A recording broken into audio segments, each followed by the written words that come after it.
gusto mo raw mahanap ang the next superstars, dayo na rito sa Lapu-Lapu City sa Cebu. Kung saan kahit sa tabi-tabi lang, marami raw artistahin. Pila mo yung mga isda ni Madol? 240 to 60. Ang tindera ng isda, madalas daw na pagkakamalang si Marian Rivera. Idol, nagsugba naman lang ka daw. Wala kay shooting na, Dol? Ang taga-ihaw naman ng isda, mga idol, papasang kakambal ni Robin Padilla. Lapu-Lapu City na nga ba ang dapat tanghaling City of Stars? Mga kapuso, meet ang alindog na Marimar, si Mary Beth. Ang Marian Rivera ng Barangay Pusok. May resemblance lang po sa hugis ng mukha. Yung face, yung skin, kasi maputi din po si Marian. Pero ang buhay ni Maribeth, malayo sa kinang ng showbiz. Story of my life. Searching for the right. But it keeps avoiding me. Ang story of her life kasi ang magbenta ng isda. Pasensya na kayo mga kaibigang isda kasi kailangan ko kayong ibenta. Kasi, Hoy! Sino ba kinakausap mo? start po kami ng displays 6 a.m. until 9 a.m. Balik din kami ng displays 4 p.m. until 7 p.m. po. Mula raw nag-viral ang kanyang video, mas lalo raw dumami ang kanyang benta. Marami nang pumupunta dito at bumibili po. Sabi nila, oy si Marian, yung nagtitinda ng isda. Binibiro nila, oy Marian, pa-picture ako. Pa-autograph naman po. Na-amaze po. Siyempre kasi maraming fans si Marian Rivera. At para sakyan ang trip ng dumarami niyang fans online, sinipagan na raw ni Maribeth ang paggawa at pag-upload ng videos. Sideline lang po, parang katuwaan lang namin. Unexpected na meron kaming nag-viral. Kahawig po kayo ni Marian Rivera, lalo po pag nakangiti. Twin sister ni Marian. Ganito pala yung feeling maging artista. Ang daming nag-iidolo sa'yo. Pag sinasabi ng mga nakakakita po, oy, si Marian na mataba, tinatanggap ko naman po, tumatawa lang po ako. Idol, nagsugba naman lang ka daw. Wala kay shooting na, Dol? Nagsuting, kay ako na mag-impitment. Ang taga-ihaw naman ng isda na ito, bad boy na bad boy, mula tindig, dating at charm. Senator Robin Padilla, is that you? Mali! Siya pala ang 26 anyos na si Tiban. Idol! Slipper, napper, boy. Ang pagkakapareho po namin ni Robin Padilla is yung pangangatawan, yung buhok, saka yung mukha, yung height. Para talaga si Robin. Masaya naman ma'am, siyempre. Kamukha mo yung inidulo mo. Pag may nakakita sa'yo, sinasabihan ka nilang idol. Idol, Robin. si Robin Padilla. Sana all Robin Padilla look-alike. Baka kambal niya yan. Tumas yung kumpinit ko, feeling ko, artista na ako. Si Tiban, hindi senador, kundi sales boy. At gaya ng kanyang idol na si Binoy, si Tiban may pagka-bad boy rin daw. Uy ate, bili ka muna dito. Nakakawala ng sakit ng tiyan. Okay, kumain ka na. Minsan, nanununtok o yung may nagsasalita sa akin ng hindi maganda. Ay, Tiban, bad nga yan. Idol, nagsugba naman lang ka daw. Wala kay shooting na, Dol? Mula nung nag-viral ang kanyang video, Si Robin Padilla. si Tiban na-inspire na raw na i-pursue ang showbiz, content creation. Salamat sa suporta binibigay ninyo.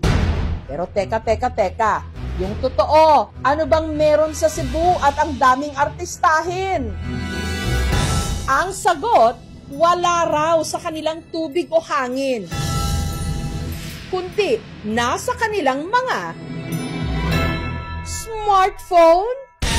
Idol, Ang mga face kasi ni na Maribeth at Tiban, resulta lang pala ng filter. Idol! Ay, AI o Artificial Intelligence pala. Ano ba ang totoong itsura nyo kapag tinanggal ang filter? Simulan natin sa mala Marian Rivera raw na si Maribeth. Maribeth, magpakilala ka.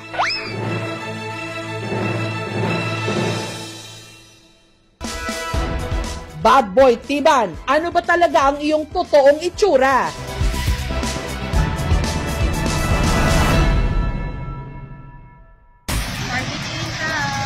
Ang may pakuluraw ng lahat ng ito, si Maribeth. Napagdiskitahan niya kasi ang nauuso ngayong filter online kung saan pwede mong isalpak ang facial features ng isang celebrity sa iyong mukha. Nakikitrending lang po. Nag-search lang po sa YouTube kung paano gawin. Tapos, tinanay namin. So, ito yung video sample. Punta tayo dito sa drop. At hanapin natin ang picture ni Marian. Ayun. Tapos, adjust lang natin dito. Tapos, render. And then, intanin lang nating mag-upload. Open the file. At eto na po.